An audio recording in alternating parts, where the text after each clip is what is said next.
अस्सलाम वालेकुम दोस्तों, मैं उम्मीद करता हूँ सब खैर वफ़ियत से होंगे। तो आज हम आए हैं जी फालिया और हमारे साथ मौजूद हैं डॉक्टर कासम अली रांझा साहिब। और इनका सबसे पहले तो हम शुक्रिया अदा करते हैं कि उन्होंने हमें स्पेशल टाइम दिया है। डॉक्टर कासम अली रांझा साहिब हजामा स्पेशलिस्ट हैं। और जो हजामा है, हजामा इसको इंग्लिश में कपिंग थेरेपी भी कहते हैं, उसके लिए बड़ा ये काम कर रहे हैं, बड़ी मेहनत कर रहे हैं कि काविश है, क्योंकि ये सुन्नत अमल भी है। और मुसलमानों के अलावा भी जो है काफ़ी ममालिक, काफ़ी जो गोरे लोग हैं इस चीज़ को अब आहिस्ता आहिस्ता अपना रहे हैं, इस चीज़ के जो है तरफ आ रहे हैं।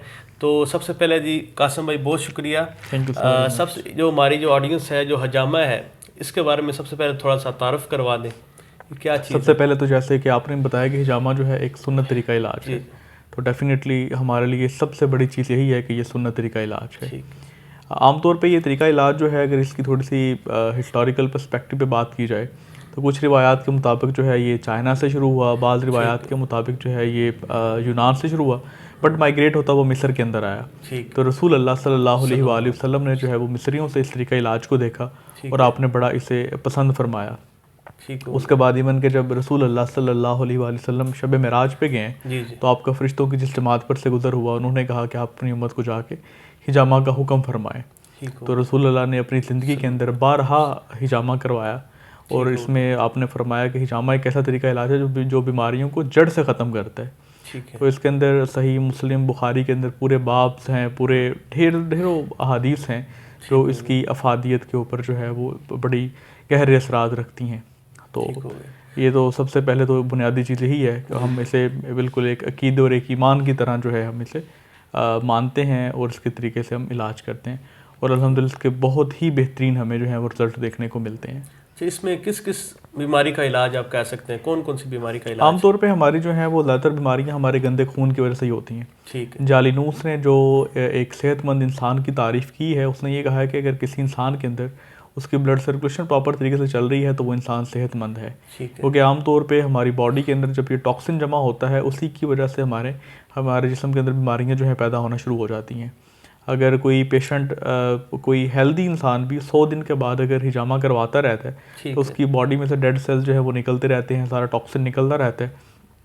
तो उसके अंदर कभी जो है उसे फालज, लकवा, इस तरह के कि उन्हें हार्ट अटैक की बीमारियों के चांसेस उन पेशेंट्स के अंदर बहुत ज़्यादा कम होते हैं। ठीक है। जो शुगर है इसका भी इससे सॉल्व हो जाता है। शुगर के वो पेशेंट्स जिनके ज़ख़म ख़राब हो जाते हैं, उन्हें कभी हिजामा नहीं करना चाहिए। ठीक है। आमतौर पे यहाँ पे लोग जो हैं वो जिन लोगों ने प्रॉपर स्कपिंग थेरेपी को नहीं पढ़ा होता, ठीक है। वो हर बीमारी का इलाज जो है वो हिजामा को मानते हैं। ठीक हो और गया। उसके बाद बहुत ज़्यादा साइड इफ़ेक्ट्स आते हैं।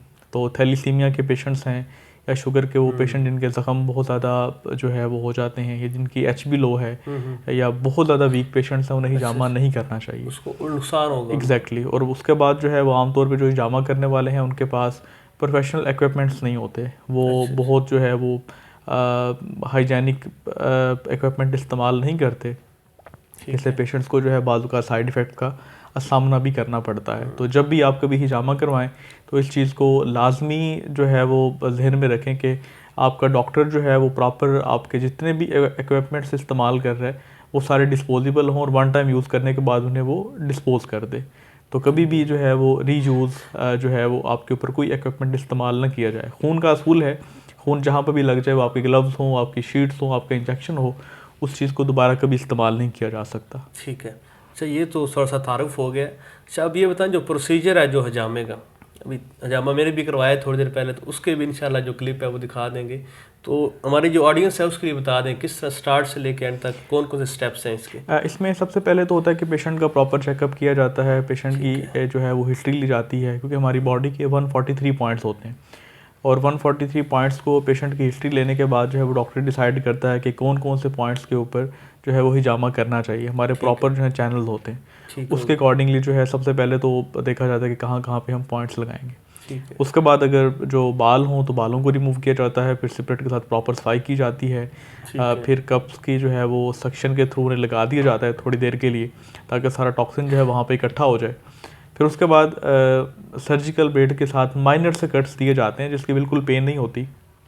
आमतौर पे लोग ये भी ख्याल करते हैं कि हाँ। कपिंग बड़ा कोई जो है वो हॉरिबल ट्रीटमेंट है और बड़ा पेनफुल है, लेकिन ऐसी कोई बात नहीं है अगर आप किसी अताई के हाथ ना चढ़ें तो। अगर कोई आप प्रोफेशनल डॉक्टर है और वो प्रोफेशनल इक्विपमेंट इस्तेमाल कर रहा है तो आपको इसके लिए बिल्कुल भी तकलीफ़ नहीं होगी। कट्स लगाने के बाद हमारे सारे डेड सेल्स, हमारा टॉक्सिन जो है उन कप्स के अंदर इकट्ठा हो जाता है और आखिर में जो है वो उन्हें हम जो है कप्स के थ्रू ही, टिश्यूज़ के ज़रिए हम उसे निकाल देते हैं। ठीक है। अच्छा, काफ़ी लोग, आप तो जैसे कह रहे हैं हर गली मोहल्ले में तकरीबन हर बंदा हजामा कर रहा है, तो ये कैसे पता चलेगा लोगों को कि ये बंदा प्रोफेशनल है और ये अनप्रोफेशनल? सबसे पहले तो जो है वो उसका डॉक्टर होना ज़रूरी है। कम हम इस चीज़ को वेरीफाई कर लें कि वो डॉक्टर हो, क्वालिफाइड। ठीक है। हमारे यहाँ पे 3 डिग्रीज हैं जिन्हें पाकिस्तान के अंदर एज ए डॉक्टर एक्सेप्ट किया जाता है। एक MBBS है, एक ठीक। DHMS है और एक FTJ है। ठीक। ये तीनों जो हैं 4 ईयर ऑनर प्रोग्राम है, बल्कि MBBS जो है 5 ईयर्स का होता है। तो ठीक कम से कम पहले तो आप ये देख लें कि उस वो प्रॉपर डॉक्टर भी है कि नहीं। ठीक। डॉक्टर है तो फिर उसके बाद जो है वो आप देखें कि उसकी स्पेशलाइजेशन किसी इदारे से है, उसने क्या इसके ऊपर काम किया, फिर उसका एक्सपीरियंस भी देखें।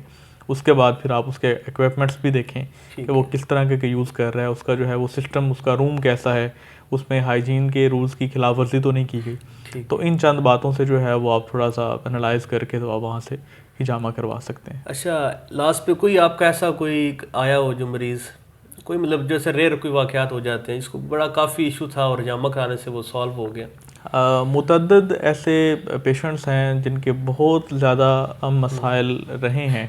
ठीक। और वो उनके कभी किसी तौर हल नहीं हुए थे, लेकिन वो हिजामा से जो है वो हल हुए।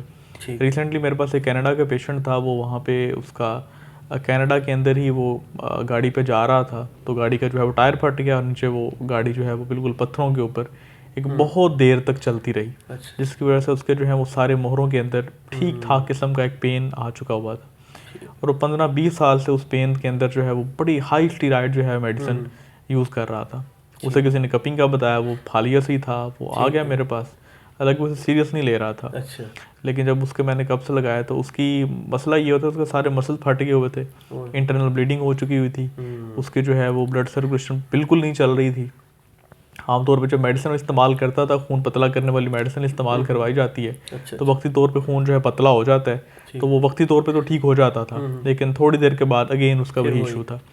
और जब मैंने उसको जब टॉक्सिन निकला तो मैंने उससे कहा कि आज का दिन तुमने मेडिसिन इस्तेमाल नहीं करनी। ठीक है। तो उसने कहा जी मैं तो मर जाऊंगा, क्योंकि मैं तो 3-4 घंटे के बाद मुझे जो है वो मेडिसिन लेना पड़ती है। अच्छा। लेकिन मैंने उसे कहा कि आज तुम नहीं लोगे। ठीक है। तो उसने कहा चलें ठीक है। 4 घंटे बाद उसने हैरानगी से कॉल की मुझे। उसने कहा जी मैंने अभी तक मेडिसिन भी इस्तेमाल नहीं की और मैं बिल्कुल स्टेबल हूँ। रात को फिर उसकी कॉल आई, वो हर 3-4 घंटे बाद मुझे कॉल करके बता रहा था कि डॉक्टर साहब मैं तो हैरान हूँ। ठीक है। बल्कि अगले दिन तो कॉल की तो वो रो पड़ा। अच्छा। तो उसने कहा जी मैं कितनी तकलीफ़ के अंदर मैंने ये सारी ज़िंदगी गुजारी है और मैं कितना ईजी हो चुका हूँ। इवन कि उसकी कुछ दिनों के बाद फ़्लाइट थी, लेकिन उसने जो है वो फ़्लाइट अपनी कैंसिल की। उसने कहा जी मैं नेक्स्ट सेशन लेकर ही जाऊँगा। तो अल्हम्दुलिल्लाह बिल्कुल पेशेंट ठीक है। तो स्पेशली वो तमाम मरीज़ जो टेंशन, डिप्रेशन, एनजाइटी, चिड़चिड़ापन, थकावट, गुस्से का एहसास रहना, जिस्म के अंदर कमर दर्द, सर दर्द, इन तरह मोहरों के दर्द, इसमें जो है स्पेशली तौर पे जितने भी पेशेंट मुब्तला हैं वो एक दफ़ा हिजामा जो है वो ज़रूर करवाएं। हिजामा का एक तो कोई साइड इफ़ेक्ट नहीं है, इससे कोई वीकनेस नहीं होती, ना ही ये कोई पेनफुल अमल है, बल्कि सुन्नत तरीका इलाज है और इसके अंदर शिफा ही शिफा है।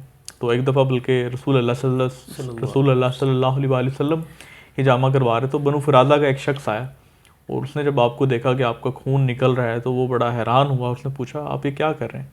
तो रसूल अल्लाह सल्लल्लाहु अलैहि वसल्लम ने फरमाया ये वो तरीका इलाज है जो सबसे बेहतर है जो तुम लोग अख्तियार किए हुए हो। ये उन तमाम इलाजों से बेहतर है जो लोग यहाँ पे अख्तियार किए हुए हैं। तो ये इलाज जो है बीमारियों को जड़ से ख़ात्मा करता है। तो ये हर इंसान को जो है वो कम अज़ कम 100 दिन के बाद हिजामा ज़रूर करवाते रहना चाहिए। ठीक है। जो अच्छा जो मतलब एज्ड हैं, जो मतलब 40 से 50 साल या 60 साल की उम्र के लोग हैं, या एक जो है वो उससे नीचे वाले लोग हैं, तो सबके लिए टाइम पीरियड ये 100 दिन ही है या उसमें कोई डिफरेंस है? इसमें डिपेंड करता है आपका जो है वो लाइफस्टाइल क्या है। बाज़ औक़ात कुछ ऐसे मरीज़ भी होते हैं कि जिन्हें हम जो है वो 40 साल की उम्र में भी नहीं कर सकते उनकी हेल्थ कंडीशन देखने के बाद। बाज़ औक़ात ये 70 से 80 साल के बाबे के ऊपर भी इसे इम्प्लीमेंट किया जा सकता है। ये डिपेंड करता है कि इसी पेशेंट की क्या सिचुएशन है। इसी चीज़ को जो है वो एनालाइज़ करना डॉक्टर की ज़िम्मेदारी होती है। ठीक है। मतलब सबसे जो मेन आपने बताया जो शुगर है, शुगर वाला पेशेंट मतलब बिल्कुल ना करवाए। शुगर के वो पेशेंट जिनके ज़ख्म जो है वो ख़राब हो जाते हैं। एग्जैक्टली अगर कोई आम शुगर का पेशेंट है, उसकी मेडिसिन इस्तेमाल करने से शुगर जो है वो कंट्रोल रहती है, ठीक है। उसे किया जा सकता है, लेकिन थैलीसीमिया के पेशेंट को कभी भी नहीं किया जा सकता। असल में शुगर के पेशेंट को हिजामा ना करने की 2 रीज़न होती हैं। एक तो चूँकि वो उसका खून बहुत पतला होता है, अगर आप उसको कट्स लगाते हैं तो उसकी ब्लीडिंग ही नहीं रुकती। ठीक है। इससे एक तो उसे वीकनेस बहुत ज़्यादा हो जाती है, फिर वो जो उसके आपने कट्स लगाए होते हैं वो उसके ज़ख्म बन जाते हैं और वो बेचारा जो है वो डबल ट्रिपल तकलीफ़ के अंदर चला जाता है। ठीक हो गया। तो कभी भी ऐसा नहीं करना चाहिए, ऐसे पेशेंट्स को कभी हिजामा नहीं करना चाहिए। ठीक हो गया जी, बहुत शुक्रिया जी, आपने Thank special you so time दिया। much. अच्छा, लास्ट पे जो हमारी जो ऑडियंस अगर कोई आना चाहे आपके पास फालिया, तो एड्रेस थोड़ा सा अपना बता दें जी आप। बिल्कुल, इब्ने कासिम हिजामा सेंटर हमारे क्लिनिक का नाम है और हमारा गजाली स्कूल की मेन बिल्डिंग के साथ गजाली चौक में हमारा क्लिनिक मौजूद है और हमारा नंबर जो है वो 0342475827 है। आपको स्क्रीन के ऊपर भी शो हो जाएगा। आप में से कभी भी कोई भी आना चाहे, सुबह 10 बजे से लेकर 2 बजे तक हमारे औकातकार होते हैं, तो आप आने से पहले रब्ता करके अपॉइंटमेंट लेके तो आ सकते हैं। Thank you so very much. उसके अलावा जो है संडे की छुट्टी भी होती है, संडे को बंद होता है क्लिनिक, संडे के अलावा जो है आप किसी भी दिन आ सकते हैं। ये आज के लिए इतना ही जी, इंशाल्लाह आपको आप नेक्स्ट वीडियो में मिलेंगे, तब तक के लिए इजाज़त दीजिए। अल्लाह हाफिज़।